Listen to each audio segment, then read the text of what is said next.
김수민의 뉴스 밑장 호구와트 학교. 안녕하세요. 일요일에 만나는 김수민입니다. 오늘은 여러분의 사연 그리고 저의 사연으로 에피소드를 채워보도록 하겠습니다. 저희가 지역 컨텐츠를 몇 개 올렸는데 역시나 별로 반응이 없습니다. 샘숭싱숭님께서 뉴수민 개명 크크크크 처음부터 너무 웃겨요 하셨습니다. 이게 웃깁니까? 고맙습니다. 웃기라고 한 얘기는 아니었는데, 제가 진행을 하는 이 팟캐스트 그리고 제가 뉴스톱이라고 하는 매체에 썼던 글을 읽고 거기에 대해서 반론을 하거나 인용을 하는 사람들이 김수민의 뉴스 밑장, 김수민의 팩트 체커 이런 얘기를 하지 않고 뉴스민에서 뉴스톱이 뭐 이런 인용을 하면서 제 이름을 자꾸 빠뜨리고 있어요. 거기에 대해서 제가 이름을 그렇다면 뉴수민으로 바꿔버리겠다라고 했는데, 뉴수민으로 바꾸면 또 빠뜨릴 거예요. 그렇습니다. 제가 구미시의회 의원 할 때도 그런 현상이 있었는데, 제 욕을 그렇게 하는 사람들이 그 새끼 이러고, 그 새끼 이름 뭐더라? 뭐 이런 사람들이 꽤 있었어요. 심지어는 칭찬하는 사람들도 굉장히 열심히 하는 의원이 있다. 뭐민이라더라. 뭐민은 뭐야. 이름이 잘 각인이 안 되는 것 같아요. 제 이름이. 저는 사실 그것이 싫지는 않습니다. 이름을 알리는데 별로 흥미가 없기 때문에. 게다가 저하고 같은 이름을 쓰는 여러 사람들, 아나운서, 미스 코리아, 국회의원, 작가 또 있었나? 그런 사람들 때문에 제가 검색어를 해봐도 제가 잘 안 걸려요. 저는 그게 좋습니다. 정석호님께서 방송에 계속 출연하셔요. 조국 건은 김수민 의견을 다 동의하지는 않습니다. 그러나 무조건 찬성파도 아닙니다. 한 걸음 물러서서 들여다보려고 하고 있습니다. 이수민 씨 같은 분도 있어야 합니다. 김수민이라고 해놓고 이수민 씨는 뭐야. 여기서 바로 드러나죠. 이름이 잘 각인이 안 된다는 거. 그리고 검찰이 하고 있는 지금의 행태는 어느 정도 잘못이 있다고 봅니다. 정석호님 의견이었는데요. 어느 정도 잘못이, 글쎄요. 저도 그렇지만 누구든 그렇지만 어느 정도 잘못이 다 있겠죠. 그게 무슨 잘못이냐가 중요한 거 아니겠어요? 검찰이 욕을 먹는 거는 과거사 때문이에요. 그러니까 검찰의 과거를 가지고 비난하는 사람들이 그걸로 논리적인 타당성을 얻지 못하죠. 야, 검찰이 하는 얘기를 믿냐? 이런 식으로 얘기를 하고 있는데, 이를테면 노빠 출신 친문이라는 사람이, 요거는 이완영 목소리로 읽겠습니다. 검찰 주장을 철석같이 믿는 것으로 봐선 이석기와 통진당이 내란 계획했다는 거 믿는 건가 보네요. 네. 그럼 네 말을 믿을까 내가? 그러면 제가 이런 사실이 있다, 이런 혐의가 있으니까 조사해봐야 된다라고 얘기를 하는 것이 검찰 주장하고 겹치면 그거는 틀린 건가요? 그러니까 이 자체가 그냥 말이 안 되는 거예요. 여기 검찰이 됐든 언론이 됐든 뭐 심지어 연쇄살인범이 됐든 간에 그하고 같은 주장을 하고 있다고 해서 그게 틀렸다라고 하는 이 논리 자체가 말이 안 됩니다. 이거는 한국 교육의 실패예요. 초등학교를 졸업한 사람은 해서는 안 될 말입니다. 초등학교 안 다녀도, 유치원도 안 다닌 사람도 이 정도 생각은 해야 돼요. 그러니까 학교 교육만이 아니라 사회 교육이 전반적으로 실패했다라고 볼 수가 있겠죠. 그래서 검찰이 잘못했다면 뭘 잘못했느냐, 이걸 따질 필요가 있는데, 과거에 하도 믿을 수 없는 짓들을 했기 때문에 못 믿겠다, 요런 거는 심정적으로 이해가 가요. 그런 역사가 실제로 있었기 때문에. 근데 과거사를 보면, 그러면은 검찰에서 이명박 박근혜 구속하고 기소했던 거는 못 믿을 일인가요? 거기에 대해서 자유한국당 지지자들은 또 권력의 시녀가 된 검찰이 뭐 이렇게 얘기를 하고 있는 거죠. 그래서 이런 논리적 오류는 참 이런 방송 안 들어도 알아서 걸러내야 될 텐데, 그게 안 되는 사람들이 계속 난리를 치고 있고, 논리에 비해서 말이 너무 많아요. 보니까 JTBC 신년 토론에 유시민 씨하고 그 어떤 언론학자하고 나와가지고 하는 얘기가 계속 그거예요. 검찰이랑 언론을 믿냐? 그럼 나도 할 말이 있지. 너를 어떻게 믿냐? 이거예요. 검찰이 이번 조국 수사에서 잘못한 거는, 저는 지난번에 방송에도 얘기를 했었는데, 그 공소장 변경 받아들여지지 않을 때 재판부에 화낸 거, 그거는 좀 감수를 해야 됩니다. 왜냐하면 저는 이제 그 표창장 일자에 박혀 있는 그 날짜 때문에 혹시나 공소시효가 지날까봐 급하게 기소를 던졌다라고 이해는 하지만 어쨌든 결과가 나쁘면 우리가 그때 모험을 한 것이었구나, 리스크를 지고 있었구나라는 것을 인정하고 거기에 맞게 대비를 하는 게 맞아요. 그 태도가 안 돼 있는 게 검찰, 그 당시에 재판부한테 항변하고 난리쳤었던 그 검찰은 맞아요. 근데 이하고 똑같은 태도를 갖고 있는 것이 조국기 부대예요. 지금까지 드러난 것이 얼만데, 그러면 내가 좀 잘못한 게 있구나, 그러면 이 사건이 과도하게 흘러가지 않으려면 어떻게 해야 되느냐, 이걸 생각해야 되는데 끝까지 그냥 처음부터 그 박근혜하고 똑같아요. 박근혜가 처음부터 18가지 혐의를 받았는데 하필이면 18입니다. 18. 박근혜 인생 숫자죠. 18가지 혐의를 모두 부인하는 방향으로 갔거든요. 조국기 부대하고 같은 방식을 쓰고 있는 겁니다. 자, 그리고 심스님이, 정석호님이 저한테 이수민이라고 한 거에 대해서 이수민 느낌표 한 다음에 그냥 싫다고 하세요. 그러니까 제가 싫어서 저 이름을 이수민으로 불렀다라는 얘기를 하시는 건가요? 이것만 봐서 명확하게 뜻을 파악할 수는 없는데, 만약 그런 뜻이라면 그것은 오해라고 봅니다. 뭐 사람이 쓰다 보면 착각할 수 있는 거고, 이름을 다 외우고 그렇게 살지는 못하는 거 아니겠어요. 그래서 정석호님이 저한테 아기를 갖고 이수민이라고 부른 건 아니라고 저는 말씀드릴 수 있습니다. Love Three Girls and Beyond, 이 무슨 뜻인가요? Love Three Girls and Beyond. Love, 사랑한다. 3명의 girl, 그리고 넘어 3명 이상을 사랑한다는 겁니까? 이거 저 영어 실력 테스트 하지 마세요. 제가 영어를 잘했으면 CNN에 나갔죠. 제가 그 철저히 국내용으로 살고 있습니다. 이분이 올려주신 멘트는 이겁니다. 저도 고향이 대구여서 올라오는 방송들 열심히 보고 듣고 있습니다. 팟빵에서 하시는 유료편도 듣고 싶은데 그러려면 먼저 회원가입을 해야 되더라고요. 외국에 사는 제 경우는 회원가입이 너무 힘들게 되어 포기했어요. 시간이 지나면 유료편도 유튜브에 올려주시면 좋겠어요. 수고하시는 세 분 모두 감사하고요. 내년에도 열심히 시청하겠습니다 하셨습니다. 네, 감사합니다. 그 팟빵에만 유료편을 올릴 수가 있도록 돼 있어서 팟빵에만 올리고 있는데 안타깝게 못 들으신다고 하네요. 저 유료편 중에 몇 편은 무료로 방출이 될 예정입니다. 많이 들어주신 편을 좀 방출하기가 쉬울 것 같긴 한데, 이번 설 연휴 전후해서 저희가 방송을 녹음을 하지 못해서 비는 요일이 있을 거거든요. 그 요일에 무료 방출편 혹은 재방송편들이 올라올 겁니다.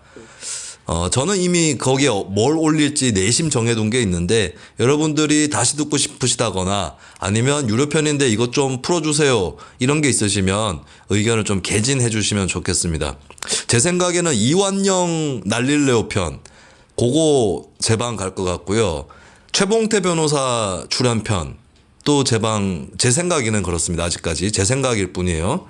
그 다음에 선거제도 편도 고민을 하고 있습니다. 아까운 컨텐츠인데 물론 제가 책을 써서 낼 거고 그게 이북으로 나올 거기 때문에, 그리고 종이책으로도 나올 것 같아요.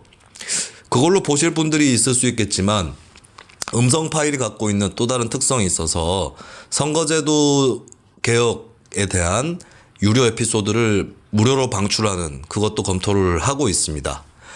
또 유료편 중에서 서초동과 광화문 이야기하면서 20대와 50대 얘기를 했던 게 있죠. 그것도 한번 풀어볼까 하는 생각이 있는데, 여러분들이 의견 주시면 반영을 할지 말지는 제가 결정하겠지만 일단 의견을 청취하도록 하겠습니다. 윤 제너럴이라는 사람이 우리가 황교안적의 난입, 자유한국당 우리공화당 국회 난입한 거하고 박근혜 공천 개입 의혹이 아니라 뭐 폭로, 그 다음에 문재인 정부 들어서서 나온 공천 개입 이야기, 이것을 전해드렸는데, 여기에 대한 에피소드에 대해서 윤 제너럴이 원래 그 자리 최고가 되면 다 그렇게 된다. 너네 사회생활 해보면 모르겠냐. 그만 까대라. 너나 좀 그만 까대라. 그리고 이게 뭘 얘기하는 건지 알 수가 없습니다. 누구를 옹호하는 거야? 황교안을 옹호하는 거야? 박근혜를 옹호하는 거야? 문재인을 옹호하는 거야? 도대체 누구를 옹호하는 건지 알 수가 없습니다. 혹시 다 옹호하나? 이게 한쪽을 옹호하고 한쪽을 까대더라도 그 기준이 내로남불이 되면 결국에는 다 옹호하는 쪽으로 갑니다. 여당 쪽 치부를 파헤치는 게 불편해하고 그걸 막으려고 하면 야당 쪽 치부도 못 파헤치는 거고 삼성도 못 파헤치는 거예요. 이게 일반론적인 거죠. 그리고 저희가 양준일 편 내보냈었는데요. 요즘은 MBC 시대 님께서 양준일이 진짜 뜬 이유를 잘 모르네. 그건 요즘 보기 드문 순수한 영혼이라서임. 글쎄요. 양준일이 뜬 것은 오래됐어요. 지금 말씀하신 거는 TV에 출연해서 현재의 모습을 보여주었을 때 그 이후의 일이고 그 전에 양준일이 뜬 것은 좀 다르다고 볼 수가 있겠습니다. 거기에 대해서는 저희가 방송에서 말씀을 드렸고요. 아트리스님께서 항상 감사히 잘 듣고 있습니다. 별건 아니고요. 이범석 장군의 호는 족청이 아니고 철기입니다. 족청은 이범석이 조직한 조선민족청년단의 약칭입니다. 제가 족청 얘기를 한 건 기억이 나는데 어디서 했더라? 5.16 쿠데타 이런 거 얘기할 때 했었나요? 하여간에 제가 실수로 이범석의 호를 족청이라고 표현한 적은 있는 것 같습니다. 맞아요. 같습니다가 아니라 맞아요. 철기 이범석 맞습니다. 족청은 말씀하신 대로 이범석이 조직했던 조선민족 청년단의 약칭이고요. 족청이 좀 기구해요. 왜냐하면 이승만 정권이 내걸었던 이념이 일민주의였습니다. 그 일민주의를 굉장히 초창기에 주도했던 것이 족청인데 일민주의가 성격이 바뀌고 또 그 족청 계열이 버려져요. 왜냐하면 이승만 정권은 원래 일민주의라는 것이 이런 취지를 갖고 있었어요. 대한민국에 충성한다면 좌익도 받아준다. 이게 어떻게 보면 포용적인 것 같지만 한편으로는 굉장히 민족주의, 국가주의 성향이 강한 파시즘 성격이 대단히 강한 그런 이념입니다. 이게 후지 다케시라고 하는 일본인인데 한국사를 깊이 전공하신 분이 여기에 대한 논문을 쓰시기도 했거든요. 후지 다케시 님이 원래 서울의 연신내 지역에서 하셨는데 일본으로 급하게 돌아가시고 제가 페이스북 친구예요. 보니까 그 자녀도 있더라고요. 얼마 전에 생겨서. 여하튼간에 그 논문에 보면 미국의 압력을 통해서 이 일민주의가 꺾여 나간다라는 겁니다. 미국은 민족주의, 국가주의, 파시즘을 좋아하진 않죠. 자유시장 경제, 자유민주주의 이쪽이기 때문에 이승만 정권이 그쪽으로 흘렀다라고 이건 여담인데 특별히 말씀을 드립니다. 한번 공부해 보세요. 저는 재밌어서 일민주의 공부를 막 해볼까 이런 생각도 당시에 하기도 했었습니다. 하여튼 정확하게 지적해 주시는 분들 감사합니다. 똑똑하신 분들이 많네요. 똑똑하신 분들은 이렇게 콕 팩트의 부분을 지적을 해 주시거나 논리적으로 지적을 해 주시는데 그게 아닌 사람들이 있어서 굉장히 또 유감스러운 그런 부분이 되겠습니다.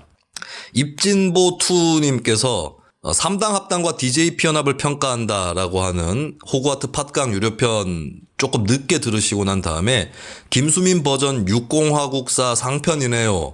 하편도 언제 한번 털어주세요. 대북 송금 특검부터 드드 하셨습니다. 덜덜 떠시는 이유가 뭘까요? 대북 송금 특검은 이거 좀 복잡해요. 그러니까 사건이 복잡하다기보다 판단하기가 좀 복잡한 게 있어요. 여기서는 김대중 지지자분들한테 제가 욕을 좀 먹을 것 같은데 노무현 정부가 초창기에 대북 송금 특검을 피해갈 수 있었을까?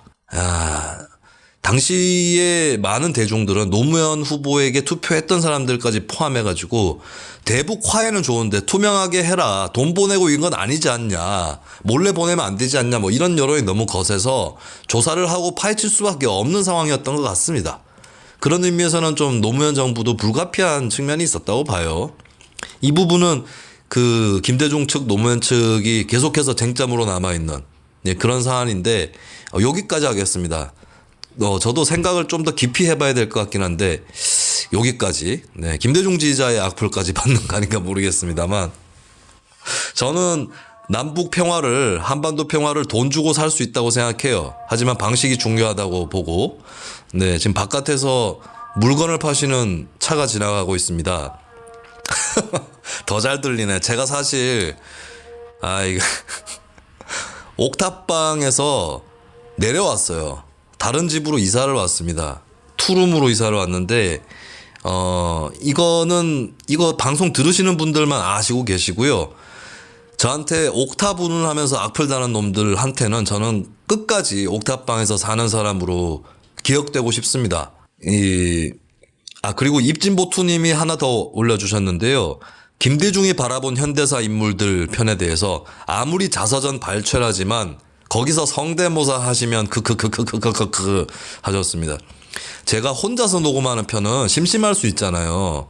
저는 안 심심합니다. 듣는 분들이 심심할 수 있기 때문에 가급적 여러 톤의 목소리로 들려드리기 위해서 성대모사를 하고 있고, 마침 김대중 전 대통령 자서전을 발췌독하고 그걸 해설하는 코너였기 때문에 김대중 전 대통령 목소리로 읽어드렸음을 양해 부탁드립니다. 그 다음에 옥탑방 얘기 방금 제가 했는데요. 이거 솔러리스라고 읽는 거 맞나? 솔러리스 76이라는 사람이, 이 인간은 이제 예전부터 제가 옥탑방 사는 것을 아주 집요하게 즐기면서 공격하는 이런 사람입니다. 이 양반이 남겨준 댓글이 올 한 해 수고했다. 간만에 왔더니 여전히 팔팔한 게 보기 좋아 보이네. 앞으로도 진중권이처럼 열심히 세상을 웃겨주는 스피커로 무럭무럭 자라주렴. 그리고 새해에는 옥탑방에서도 벗어나고 화팅! 무럭무럭 자라면 어떡해. 내가 지금 여기서 무럭무럭 자라면 나이가 곧 있으면 40인데 키가 190까지 크겠네 잘못하면. 새해는 옥탑방에서도 벗어나고 작년에 벗어났는데 이 참 수준이 드러나는 그런 사람인 것 같습니다. 이 옥탑방 얘기하는 사람이 거기서 끝난 게 아니에요. 박신양이라는 사람이 수민아 여기서 스미골이랑 개소리 장르라고 있구나. 스미골은 스미더스 얘기하는 거죠. 스미더스 님이 저희 게시판에 또 들어와 주셨어요 최근에. 그러면서 이건 누구 목소리로 읽어줄까? 이정현 목소리로 박신양이라는 인간이 저한테 한 말입니다. 옥탑방에서 얼어 뒤지지 않고 살아있나 보네. 용민이가 개쩍팔이다고 아는 척하지 말래. 네, 김용민 씨가 뭐라고 했는지는 관심이 없고요. 옥탑방에서 얼어 뒤지지 않고 살아있나 보네. 그러니까 이런 식으로 사람의 어떤 생활이라든지 경제 사정이라든지 이런 걸 트집 잡지 않으면 공격할 수가 없는 이게 수준이에요. 이 조국기 부대에 가담해 있는 사람 전부가 이렇지는 않겠지만 이런 자들이 조국기 부대에 가담했다는 거는 저는 쓰레기 분리수거에 해당한다. 잘된 일이다라는 생각이 듭니다. 그러니까 이런 인간이 어디 가가지고 자기가 개혁 입네, 뭐 입네, 민주파 입네 이랬던 거잖아요. 그대로 수준이 드러난 거라서 네, 이게 진짜 실명으로 남길 수 있는 댓글은 아닐 것 같습니다. 빵집 습격자님께서 김수민의 뉴스 밑장 킬러 컨텐츠는 조국기 부대 까는 소리, 친문 팟캐스트들의 노골적인 공작 행태 까기. 하지만 듣다 보면 대구 지역 정가 이야기, 문화 컨텐츠, 지역 풀뿌리 신문, 컨텐츠 기획자, 시의원 출신이 푸는 썰 재밌음. 내년 한 해도 다들 건강하시길 하셨습니다. 저희 방송은 몇 가지 부류의 컨텐츠가 있고 그 중에서 각 정치자의 이목을 끄는 것이 특별히 있을 겁니다. 근데 그걸 통해서 나머지 편들도 들어주셨다면 더 고맙고요. 뭐 듣고 싶은 거 들으셔도 상관이 없죠. 그건 어쩔 수 없는 거고. 그리고 그 중에 하나라도 들어주신다면, 내가 다른 건 안 듣는데 예를 들어서 주말판에 문화예술 관련 얘기는 안 듣지만 지역에서 나오는 얘기는 듣는다. 이런 분들은 그럴 수 있는 거죠. 당연히 다 들어야 되는 의무라든가 그따위 것은 없는 거니까요. 그래서 그 중에 한 가지라도 들어주시는 분들에게는 계속 고맙고, 그러나 조금 더 고마운 것은 여러 컨텐츠들을 이거 다 재밌네 하고 들어주시는 분들인 것 같습니다. 행복하다 삼천님께서 지역 얘기 중심으로 돌아가는 상황들 전해주니 의미 있네요. 어여 조국 사태가 정리가 돼야 할 텐데 조국을 얘기할 때 환부를 얘기하면 자꾸 문정부 지지자들로 빙의들 해서 대응을 하는지, 윤석열도 문통이 지명한 사람인데 뭔가 좀 과해도 억지로 악인을 만드는 건 절대 문통에게 도움이 안 됨. 김수민 씨가 경상도 쪽 좀 열심히 밭 깔아주시니 고맙네요 하고 총평 비슷하게 남겨주셨어요. 윤석열 하니까 제가 말씀드리고 싶은 게, 지금 윤석열 까대고 있는 사람들 중에 윤석열 추천서 받으러 돌아다니는 사람도 있습니다. 그리고 윤석열 임명됐을 때 뭐 굉장히 뭐 찬양을 하던 사람들이 있어요. 제가 오히려 그때 서울중앙지검장을 바로 검찰총장으로 발령내는 거 옳지 않다. 정부에서 세우는 원칙에도 어긋난다고 지적을 했었습니다. 저는 윤석열 총장 될 때 시큰둥했어요. 뭐 굉장히 찬양들을 하더라고. 나는 그냥 검사지 뭐 이랬거든요. 수사 좀 잘하고 그리고 스타일 좀 나는 검사지 뭐 이렇게 생각했어요. 2013년에 댓글 국정원 파문 때도 마찬가지로 생각을 했는데 이게 인간에 쉽게 들뜨는 인간들이라는 게 조국기 부대의 특성이 드러나는 거고 그러면 조국기 부대도 씨발 자기네들이 싫어할 만한 사람을 알아보지 못한 거잖아요. 사람 보는 눈 봐라. 너희는 뭘 해도 믿음이 가겠냐 이제. 아 참. 조국기 부대는 정말 이건 구제불능인 것 같습니다. 아이고.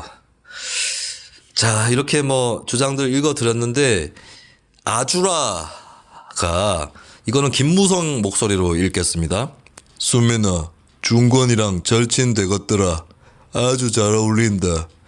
네, 진중권 씨랑 절친이면 재밌을 것 같은데 조금은 아는 사이예요. 진중권 씨는 저를 모를 줄 알았는데 예전에 뭐 어디 게시판에서 저를 아는 사람이다라고 언급하셨던 적은 있습니다. 아직까지 기억하실진 모르겠어요. 그것도 한 10년 된 일이라서.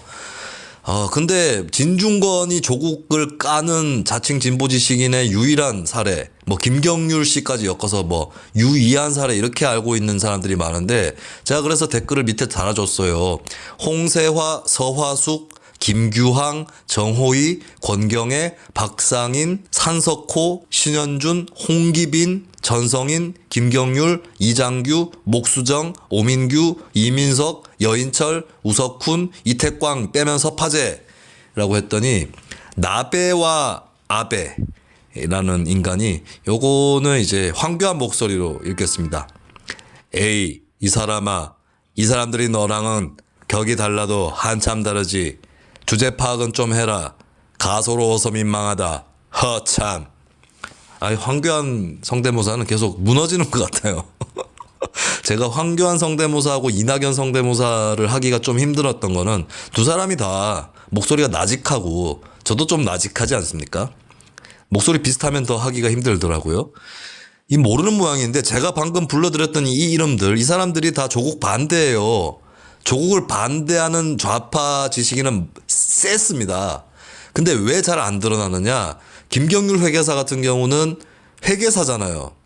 전문가예요. 또 활동가고. 그러니까 대부분이 활동가거나 전문가예요. 방송에 잘 안 나옵니다. 신문에 칼럼 쓰는 정도예요. 홍세화 선생하고 홍기빈 씨는 신문에 다 썼죠. 뭐 이 밖에도 제가 불러드렸던 이름 중에 쓰신 분들이 있는데 그게 아니기 때문에 몰라서 그렇기도 하고 또 조국기 부대는 이제 자기 적이 수가 적다고 생각하고 싶어 하잖아요. 참 여론조사 그렇게 나와가지고 판판이 조국 임명 찬성 쪽이 깨져놓고는 정신을 못 차리고 있어요. 이게 똥물을 뒤집어 써도 냄새 안 난다고 얘기할 사람들이라서 뭐 그거야 이제는 그러려니 하겠지만 진중권 씨가 돋보이는 거는 이제 익히 알려졌었던 방송에 나왔던 인물이라서 돋보이는 것 같고 저는 이제 진중권 대 유시민 대 진중권 JTBC 신년 토론 얘기를 좀 해볼게요. 두 사람 다 썩 잘 못했습니다. 그러니까 입장의 차이라든지 옳고 그름을 떠나서 종합적으로 토론에 뭐 스킬까지 포함을 한다면 두 사람이 근데 잘못한 내용이 뭐냐? 잘못했다기보다 잘 못했답니다. 여기서는 진중권 씨는 좀 들떠 있는 걸로 보였어요. 들떠 있다는 게 이제 감정적으로 좀 차 있다라는 거고 감정이 찰 수 있어요. 근데 이제 저한테도 그런 적이 물론 있겠지만 대중들이나 보는 사람들이 봤을 때 납득이 가는 감정적 경향이 있습니다. 기승전결. 그러니까 진중권 씨 나름대로는 기승전결이 당연히 있었겠죠. 그동안의 과정이 있고 또 뭐 홍세화 선생이나 김경률 회계사에 비해서 훨씬 고민이 컸을 거예요. 홍세화 선생은 조국 반대입니다. 뭐 착각하지 마세요. 제가 얼마 전에도 우연히 지하철에서 뵙고 1시간 정도 차 마시면서 얘기도 했는데 칼럼도 쓰셨습니다. 조국이 자신을 자유주의자이자 사회주의자라고 소개했을 때 모욕감을 느꼈다고. 저도 그게 가장 모욕적이에요. 조국이 나타나는 그 부조리라든가 이런 것들은 아 저랬구나 뭐 이 정도인데 본인을 자유주의자이자 사회주의자라고 얘기한 거는 저 역시도 제 자신이 자유주의자인 동시에 사회주의자라고 생각하는데 자유주의적 사회주의자라고 생각하는데요. 굉장히 큰 모욕감을 느꼈어요. 근데 그거는 이제 좀 공적인 모욕인 거고요. 진중권 씨는 조국 씨하고 오랫동안 알고 지낸 사이고 조국 씨 부인인 정경심 씨하고 같은 대학교에 재직을 했어요. 그런데 이제 거기서 파열음이 난 거 아니겠습니까? 개인적으로 받았을 충격도 엄청났을 거고 그런 상황에서 결국에 참전을 하기에 이른 거죠. 지금 이뤄서. 그래서 그 수달 동안 겪었던 감정들이 있을 겁니다. 이미 동양대학교 사직서는 9월에 썼다고 하죠. 조 장관이 임명될 당시였던 걸로 보이는데 그 사이에 많은 번민이 있었을 거라고 보는데 문제는 이제 진중권 씨를 TV로 보는 사람들 입장에서는 오랜만에 나와가지고 왜 저렇게 감정적으로 빡쳐 있어? 이렇게 된 거죠. 그리고 좀 어법에서 실수가 크게 있었던 부분은 경향신문 유희곤 기자 있죠. 알릴레오에서 막 무책임하게 깠었던 유희곤 제가 말씀드렸죠. 아니 내가 조사한 내용이 검찰에서 조사한 내용하고 근접하면은 그거는 근접한 거예요. 어쩔 수 없는 거지. 근데 검찰의 입장을 충실히 대변하고 있다 이 지랄을 까고 있어요. 유희곤 기자도 제가 좀 압니다. 유 기자는 제가 기억나실지 모르겠지만 경향신문하고 녹색당이 전기 중독 사회를 진단하는 특집 기획 시리즈를 내보낸 적이 있어요. 공동으로. 그게 2015년이었고 제가 그 당시에 녹색당에서 언론 담당 일을 했었기 때문에 근데 제가 주도하지는 못했어요. 그 기획을. 저는 이제 그 기획 슬쩍 참여하면서 그 기획 막판에 설문 게임을 만들어가지고 그 외에 봉봉 아시죠? 봉봉. 페이스북에서 많이들 공유하시는 그거하고 비슷한 게임을 하나 만들어가지고 뭐 어쩌고저쩌고 했던 적이 있습니다만 유희곤 기자 조금 알아요. 그때 봤기 때문에 굉장히 열정적이고 성실하고 기자 정신이 강한 사람입니다. 유희곤 기자로 옛날에 무슨 일 했는지 검색해 보시면 여러 가지 좋은 기사들을 발견할 수 있을 것이고 이번에 조국 사건 취재도 그 연장선상에 있는 거거든요. 근데 거기에 대해서 이제 진중권 씨가 유희곤 만나봤냐 이렇게 얘기하는 건 아니죠. 알아봤냐 제대로 알아봤냐 이렇게 얘기를 했었어야 되는데 만나봤냐 안 만나봤으면 말을 하지 마라 이렇게 들리게 어법을 썼거든요. 그래서 진중권 씨도 좀 차분하게 임하지는 못했던 것이고 그리고 그때는 만나봤냐 보다는 알아봤냐 뭐 이것도 아니고 그냥 그게 말이 되냐 검찰하고 의견이 같은 게 있으면 검찰 스피커들하고 짓거리는 게 말이 되냐 제가 아까 얘기했었던 그 방식으로 받아쳐주는 게 맞는 거죠. 그래서 진중권 씨도 한정돼 있는 시간을 뭐 제대로 자신의 논지를 펴는 데 쓰는 데는 좀 실패하지 않았나 이런 생각이 들고요. 유시민 씨는 알릴레오하고 참 다르게 임하시더라고요. 알릴레오에서 그동안 막 던졌던 거 생각해 보세요. 그 김경록 PB, 정경심 증거 은닉 및 인멸에 같이 동참했었던 그 김경록 PB 인터뷰를 따가지고 방송을 했는데 자, 그 PB는 자기가 생각해보니까 이거는 증거인멸이 맞다라고 판단을 했는데 유시민 쪽에서 그거 아니라고 했었어야지라고 몰고 가는 게 인터뷰 전문에도 나오지 않습니까? 거기다가 무슨 뭐 하도 거짓말들을 해가지고 이번에 최근에는 오픈북 신박한 설이 나왔어요. 그러니까 검찰 수사 결과 조국 정경심 부부가 아들이 미국 대학에서 치는 온라인 시험을 대신 치렀다라고 하는 거예요. 자, 그게 오픈북이라고 하는데 오픈북이면 씨발 그냥 강의실로 불러가지고 책 들고 와서 치라고 할 수도 있는 거고 그리고 이게 중요한 거는 해당 대학의 입장과 그 대학의 방침인데 검찰이 얘기한 바에 따르면 이거는 대학에 확인해 보면은 결과가 나올 건데요. 그 시험에서는 해당 그 시험에서는 외부의 조력은 금지된다. 단독으로 응시해야 된다라는 룰이 있다고 합니다. 이게 맞다면 이것은 학칙 위반이 될 수 있고 징계감이 될 수 있는데 법적으로 업무방해죄가 성립할 수 있느냐 이건 법정에서 따져봐야 되죠. 근데 이게 법정에서 법리적인 문제를 떠나서 문제가 없나요? 집에서 숙제 도와준 거에 비교하는 사람들이 있는데 그럼 대학교는 왜 그런 방침을 정해놨습니까? 외부의 조력은 금지한다고. 그러니까 만약에 그 시험이 성적 평가에는 크게 영향을 주지 않고 아주 작게 영향을 주거나 영향을 주지 않는데 야, 이 시험을 계기로 좀 책이라도 뒤적뒤적 해봐라. 공부라도 좀 해봐라. 이런 취지로 낸 거였다. 그러니까 일종의 형성평가하고는 좀 다른 의미일 수도 있는데 형성평가는 자기 양심적으로 쳐서 자기가 얼마나 알고 있는지 체크하는 게 중요한 거고 이 시험도 마찬가지지만 그게 아니더라도 이 시험을 푸는 걸 계기로 해가지고 책 좀 봐라. 공부 좀 해라. 이런 취지라면은 뭐 크게 문제 안 삼을 수는 있어요. 대학에서. 근데 그렇더라도 책을 뒤적이는 것도 아니고 부모님한테 물어봐가지고 그것도 부모한테 얘기해가지고 몇 시부터 온라인 시험이 열린다. 대기해달라. 그래가지고 찍어가지고 보내줬더니 야 이메일로 또 보내라. 이게 검찰의 증거로 남아 있는 거죠. 검찰의 증거가 있냐. 그러니까 지금 조국기 부대가 혼선을 겪고 있는 게 이게 기소할 감이냐라는 논리와 그건 사실이 아니다 믿냐라는 논리가 공존하고 있는데 하나만 해. 하나만 하라고. 이걸 가지고 또 말도 안 되는 선동을 하고 있고 지금 알릴레오가 했던 그 마구잡이로 내뱉은 말들 진짜 나오는 대로 씹어 제끼고 들어가는 대로 씹어 제끼고 나온 대로 쳐내뱉는 그 행태에 비하면 어제 지금 오늘 제가 녹음한 시점에서는 어제입니다. JTBC 신년 토론에서의 유시민 씨는 뭐 그건 모르지 해봐야 알지 이거였어요. 연구 없다 띠리리리띠리. 진짜 이재용이 울고 가는 불가지론자가 돼버렸어요.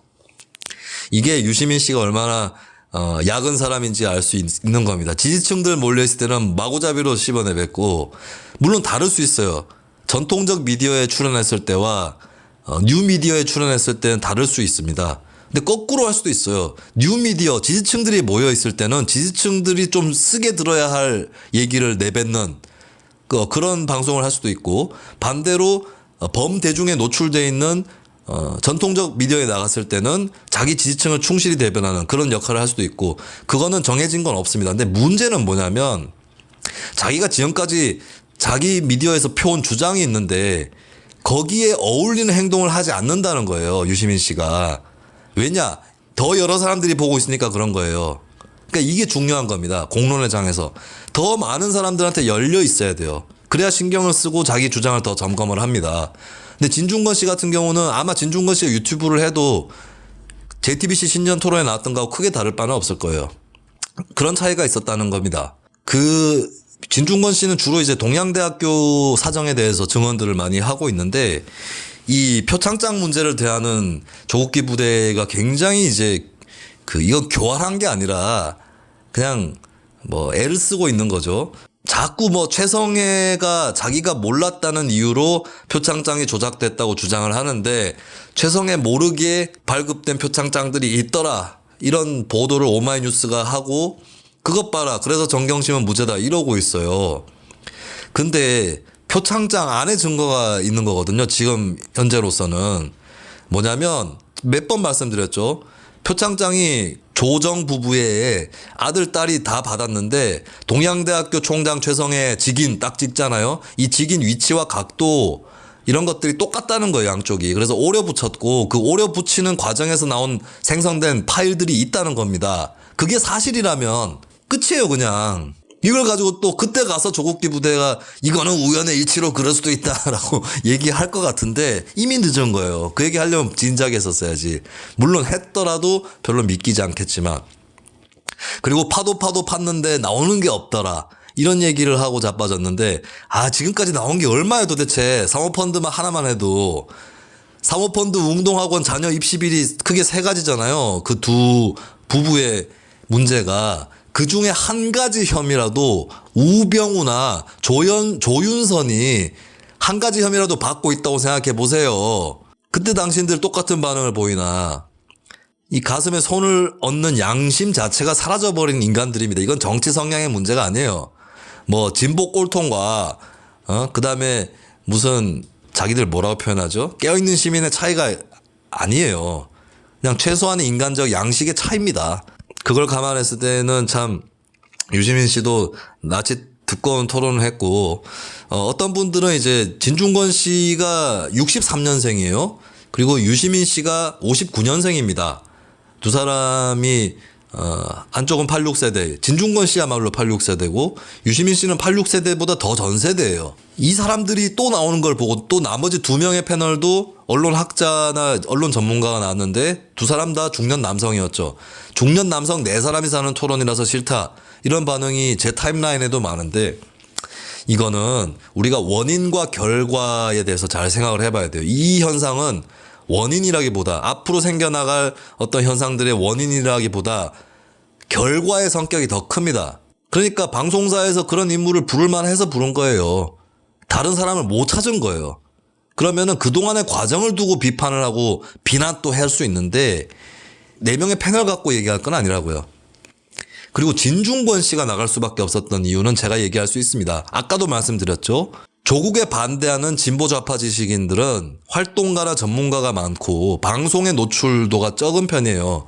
홍기빈 씨 같은 경우 뭐 손에 잡히는 경제 MBC 라디오에서 진행을 했지만 굉장히 오래전 일이 돼버렸어요. 그것도 제가 사적으로 홍기빈 씨하고도 좀 가까운 편인데 이런 사람들을 부를 수 있으면 좋은데 몰라요. 방송 관계자들도 모르고 있을 가능성이 높습니다. 제가 실제로 방송국에 많이 오가지 않습니까? 그러면 진보 좌파 지식인이면서 조국에 반대하는 사람은 정말 저 빼고는 본 적이 없어요. 이게 방송 풀입니다. 그러면 JTBC 신년 토론에서 저를 부를까요? 제가 제작진이라도 저를 절대 부르지 않습니다. 저 몰라서 못 부를 수도 있고 알아도 저 사람 나와가지고 뭐가 흥행이 되겠냐 이렇게 되는 거죠. 그러면 한쪽 경향에서는 진중권이 대표로 돼 있고 다른 쪽 경향에서는 유시민이나 김어준 정도 돼야 진중권하고 대응도 되고 또 흥행이 될 텐데 유시민하고 김어준 이런 사람들이죠. 근데 김어준 씨 같은 경우는 그런 토론 프로그램은 잘 안 나갔었잖아요. 본인이 방침이 뭔지는 모르겠지만 섭외를 해도 안 됐을 가능성이 있고 뭐 또 안 어울린다고 판단했던 걸 수도 있겠는데 어쨌든 간에 유시민 씨 말고 다른 대안을 찾기가 어려웠던 거지. 그러니까 이제 유시민 대 진중권이라는 대진표가 짜여진 거예요. 문제는 그 유시민 씨가 그 다음에도 나온다는 건데 중복 출연이죠. 그건 이제 썰전 출연자들 모아놓고 특집하는 거라고 해서 좀 불가피한 성격은 있겠습니다. 그렇기 때문에 유시민 진중권 두 사람이 TV토론에 그렇게 나올 수밖에 없었다라고 저는 보고 앞으로 그럼 사람을 키워야 될 거 아니에요. 키워낼 수 있을지 모르겠어요. 특히 20대. 왜냐하면 20대는 이번 조국 사태 때도 드러났지만 20대가 생각하는 보수가 기성세대가 생각하는 보수와 다르듯이 20대에도 보수를 자처하는 사람들이 많거든요. 근데 이 사람들이 중노년층 보수하고는 많이 달라요. 마찬가지로 20대 진보도 중노년층 진보하고는 많이 다르거든요. 근데 이 사람들을 받아줄 수 있을까요? 당장에 저부터 무슨 김수민 빼라 방송 출연시키지 마라 이러고 자빠진 상황에서 20대 진보 좌파 패널에 나와서 조국 비판하고 이러면 얼마나 그 혐오 발언들이 쏟아지겠어요. 계속 나이 얘기하고 자빠졌고 무럭무럭 자라라 이지랄 할 거 아닙니까. 그거 잘 버텨나가면서 그 사람들이 커 나갈 수 있도록 크는 거야 자기가 알아서 크는 건데 좀 얼토당토한 방해 요인이랄까 이런 거를 제거하는 거는 그 사람들의 선배 세대들이 해야 될 역할이 아닌가 그런 생각을 합니다. 근데 과연 그게 되고 있냐고요. 그게 되고 있는지부터나 점검을 하고 꼰대가 어쩌니 86세대에 갇혀있느니 이 얘기를 하십시오. 어쨌든 진중권 교수가 당연한 말, 너무 뻔한 말을 했어요. 사실이 중요하지 않은 시대에 관해서 지적을 했던 건 의미가 있다고 보고요. 언론만 탓하고 있는 것 자체가 문제예요. 언론하고 대중은 분리되지 않습니다. 언론에 기레기가 많으면 대중에도 댓글 쓰레기, 저는 래기, 아리기라고 표현하는데 그런 인간들 많아요. 언론보다 더 심해. 검찰, 경찰 중에 누가 더 썩었느냐? 저는 비슷하게 썩었다고 봅니다. 그리고 예전보다 나은 부분도 비슷하게 나은 부분이 있다고 봐요. 거기에 사법부 그리고 기자, 언론 비슷비슷하다고 봐요. 근데 그보다 더 썩은 거는 우리 모두일 수도 있어요. 대중이 더 썩었을 수도 있고 댓글 쓰레기들을 포함해서 그런 부분은 뭐 당연히 지적해야 되는 건데 그걸 지적할 수 있는 스피커가 이렇게 제한되어 있구나. 참 안타까운 현실입니다. 저도 방송에서 느끼는 건데 저는 주로 브리핑 프로, 해설 프로를 많이 해요. 그래서 막 진영 간 토론을 많이 해본 편은 아닌데 제가 작년 말에 SBS, CNBC 직설이 휴방에 들어갔거든요. 그 마지막으로 휴방 들어가기 마지막에 4명이서 패널로 나와서 토론을 했어요. 2019년의 인물들을 두고. 제가 조국 전 장관을 아주 세게 까지 않았습니다. 왜냐하면 보수 패널이 2명 나와 있어요. 그 사람들이 까는데 나까지 까면, 그리고 한도 끝도 없잖아요. 그게 표창장 위조부터 해서 사모펀드, 웅동학원 다 얘기할 때까지. 그때 오창석 씨가 나왔는데 오창석 씨는 아직까지도 문제가 없다고 생각하는 것 같더라고요. 지금 나온 게 너무 많아가지고 지금 조국기 부대의 문제가 뭐냐면 너무 많은 문제가 나오니까 한쪽으로 몰아요. 만만한 걸로. 표창장이 만만하죠. 사모펀드보다, 웅동학원 사학비리보다. 그 다음에 또 표창장 말고 이거 오픈북이라고 우겨대는 대리시험 문제 나니까 또 그쪽으로 몰아요. 참 이런 거 다 지적하기도 다 벅차가지고 저는 좀 다르게 접근했어요. 조 전 장관을 둘러싼 이슈들이 먹고 사는 이 서민들의 문제하고 무슨 얼마나 관련이 있었느냐. 강남 좌파 얘기했지만 좌파는 원래 서민들의 먹고 사는 문제를 푸는 것에서 출발하는 건데 그게 아니라는 게 드러났다. 공수처법, 검경수사권 조정, 그 문제가 중요하고 아니고를 떠나서 민생 문제하고는 굉장히 괴리가 있어 보이는 건 사실이에요. 이런 식으로 정치가 흘러왔고, 특히 더불어한국당 연대를 통해서 개망신법, 데이터 3법이라고 하는 개망신법 만들려고 하고, 그리고 노동에 대해서는 좀 그 괄시를 하고 자본을 위한 탈규제 법안 만들려고 하고, 이런 것들은 제대로 지적되지 않았다. 이게 방송계의 현실이에요. 그러니까 제가 제일 원하는 구도는 이겁니다. 제가 제일 하고 싶어하는 싸움은, 방송에 나갔는데 패널이 3명 이상 나와 있어요. 저 혼자 데이터 3법 반대하고 민주당 성향 패널이랑 자유한국당 성향 패널이 공동으로 찬성하는 거예요. 제가 원하는 구도는 이거예요. 제일 원하는 거. 왜냐하면 이 문제가 제일 중요하니까요. 저한테는 이런 문제들이. 더불어한국당에 공동으로 밀어붙이는 문제들이 저한테는 가장 절실하게 반대해야 되고 또 다른 대안을 내밀어서 엎어야 되는 그 문제들인데, 방송가에 그런 문제들이 잘 올라오지 않습니다. 그래서 항상 자유한국당 대 반자유한국당, 민주당 대 반민주당, 이 구도로 가 있고, 하다 보면 그 구도에 제가 들어가 있으면, 만약에 뭐 양자 토론이다 이러면 그 자리에 민주당 패널이 없으면 제가 민주당 패널 목까지 해줘야 돼요. 그 다음에 민주당 패널 1명이고 반대 패널 2명이다 했을 때는 지난 연말 SBS, CNBC 토론처럼 자유한국당 패널에 동조를 안 하려고 노력을 해야 돼요. 이게 구도라는 게 있어요. 진중권 씨도 마찬가지예요. 진중권 씨가 채널A에서 외부자들 출연할 때 친민주당으로 많이 토론했어요. 그거는 그 구도의 한계도 있을 겁니다. 그리고 이제 거꾸로 민주당 패널 1명, 자유한국당 패널 1명 이렇게 나오면 그때 저는 비로소 좀 그 진보정당 성향의 그런 패널의 노릇을 할 수도 있고, 한편으로는 또 미처 그 토론에서 대변되지 못하는 무당파 입장이라든지 심지어는 중도파 입장도 어느 정도는 얘기해 줄 수 있는 거죠. 하여간에 근데 참 토론 구도 자체가 이 방송가의 현실을 보여줍니다.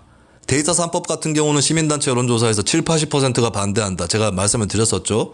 그게 나왔는데도 방송에서 이런 구도는 잘 반영이 안 되고 있고, 그런 현실이 중첩되면서 결국에 진중권 씨로 집약이 되는, 그렇게 되어 왔는데, 다시 말씀드리지만 아까 제가 이름까지도 불러드렸지만 좌파 지식인 중에는 조국 반대하는 사람이 더 많습니다. 그러니까 민주당하고 분리되는 의미에서의 좌파 지식인들은. 근데 이런 사람들이 제대로 목소리를 내고 있어도 알려주지 않는 게 방송이고, 내려고 해도 보장해주지 않는 것이, 이게 방송가 사람들의 악의, 행위자들의 문제를 넘어서서 구조적으로 그게 잘 안 되고 있다라고 하는 겁니다. 그나마 그 공식적인 뭐 전통적 미디어에서 목소리를 충분히 낼 수 없었던 사람들의 목소리를 낼 수 있는 곳이 팟캐스트, 유튜브인데, 여기서도 또 거대 패거리들이, 그 거대 패거리들이 자기 실력으로 형성된 거대 패거리도 아니고 상대방의 잘못을 계속해서 부각시켜서 저기를 찍을 거냐 씨발 나를 따르라 했던 그 패거리들이 다 거기서 파생되어 있는 그런 사람들이 다 나와서 장악을 하고 있는 게 현재의 방송 현실입니다. 이것을 뚫고 나가기 위해서, 뚫고 나가는 여러 부류 중에 하나로서 뉴스 밑장이 존재를 하는 것이고요. 결코 이제 조작 선동 왜곡이 통하지 않는다라는 걸 올 한 해에도 계속해서 보여드리도록 하겠습니다. 저희 방송을 잘 들으신 분들은 무슨 이게 조국 장관 사태 같은 경우도 표창장하고 대리시험 이걸로 좁혀진 문제가 아니라는 걸 다들 잘 알고 계실 거라고 믿습니다. 그리고 요번에 조국 전 장관 그 사모펀드 관련해서 뇌물죄는 적용이 안 됐거든요. 이것도 제가 짚어드렸었어요. 제가 말씀을 드렸죠. 공직자윤리법이라든지 또 자본시장 위반 이런 것들은 적용될 가능성이 매우 크고 실제로 유죄 가능성도 훨씬 높지만 뇌물죄는 적용이 좀 어려울 거다라고 제가 말씀을 이미 방송 때 드렸습니다. 조국기 부대는 이런 거 할 수 없지. 얘네들은 다 무죄니까요. 그리고 죄가 좀 있으면은 이게 뭔 문제야. 제가 정경심 씨하고 조국 씨하고 조국기 부대 보고 있으면 야 무죄로 비춰지고 싶으면 죄를 아예 졸라 많이 지어라. 이건 괴벨스의 원리보다 더 신박해요. 그래서 죄를 졸라 많이 지어놓은 다음에 한쪽에 죄가 불거지면 다른 쪽으로 시선을 돌리고 예 그리고 뭐 윗돌 빼가지고 아랫돌 맞고 이런 식으로 폭탄 저글링 하는 것이 21세기 예, 21세기 버전 괴벨스 수법이구나. 이거를 분명하게 알 수 있었고, 이것을 폭로하는 평론가로서 반박하고 뒤엎고 새로운 질서를 만들어 나가는, 예, 뭐 작은 일익이나마 담당을 하는 평론가로서 또 올 한 해에도 계속해서 활동을 하도록 하겠습니다. 끝으로 두 가지만 더 말씀을 드릴게요. 유시민 씨가 JTBC 토론에 출연해서 한 말 때문에 이부영 전 열린우리당 의장이 나서게 되었습니다. 유시민 씨가 2004년에 신문법, 과거사법, 국가보안법 폐지, 그리고 사립학교법 개정 이걸 가지고 4대 개혁입법이라고 했죠. 이거 막으면서 한나라당이 국회를 점거해서 국가보안법 그거 처리하지 못했다라고 얘기를 했나 봐요. 예, 그걸 듣고 이부영 씨가 화가 나서 글을 올렸는데 이부영 씨 글에 나오는 설명이 맞습니다. 국가보안법에 관련해서 협상이 진척이 안 됐지만 한나라당 안에도 국가보안법 개정까지는 찬성하는 의원들이 있었고 그래서 박근혜 당시 대표하고 말이 안 통하기 때문에 이부영 의장하고 한나라당의 김동룡 원내대표가 협상을 좀 주도했고 천정배 원내대표는 워낙 폐지 입장이 강고해서 오히려 박근혜 천정배 이렇게는 강대강으로 협상이 안 되는 거였죠. 그래서 이제 김동룡 대 이부영으로 문제를 풀었다. 이건 다 알고 있는 거예요. 유시민 씨는 사람들이 많이 모를 거라고 생각하고 실제로 많이 모르기도 하지만 예. 그렇게 했는데 그래서 이제 열린우리당이 받아낸 게 국가보안법 폐지 아니라 개정을 하자. 이제 개정이라도 하면은 사실 효과가 큽니다. 독소 조항을 삭제를 하면은 찬양고무죄에 해당하는 사람들이 상당히 그런 일을 안 겪을 수가 있는 것이죠. 그런 대신에 나머지 3개 개혁 입법은 다 원안대로 통과한다. 이거 굉장히 좋은 조건이에요. 하지만 열린우리당 내에서 폐지를 고집하는 사람들하고 개정을 해야 된다는 사람들, 그러니까 당내 합의조차 안 됩니다. 그러면서 굉장히 힘들어지는 것이 사실이죠. 근데 이 과정을 가지고 한나라당이 방해해서 안 됐다라고 얘기하는 것은 유시민 씨 조작이 맞고 왜곡이 맞아요. 또 과거 일까지 그렇게 들추어지게 만드는 것 같습니다. 두 번째 들을 얘기는 조국 전 장관을 비판하는 지식인 활동가끼리 한번 모이기로 했습니다. 진중권 씨 전에도 이미 많은 사람들이 입장을 표명했는데 진중권 씨 혼자 감당을 하고 있는 것 같고 하지만 진중권 씨하고 뭐 상의나 하든가 이런 거 없이 우리가 원래 만나고 있었기 때문에 대화하고 있었기 때문에 제대로 이제 조국 백서가 됐던 조국 토론회가 됐던 예, 이 움직임에 들어가도록 하겠습니다. 이것을 예고드리고요. 이거 호그와트 학교 40분을 넘지 않겠다고 누누이 다짐을 했는데 일단은 넘어가야 될 것 같습니다. 자, 그러면 월요일 편에서 다시 여러분들 찾아뵙도록 하겠습니다.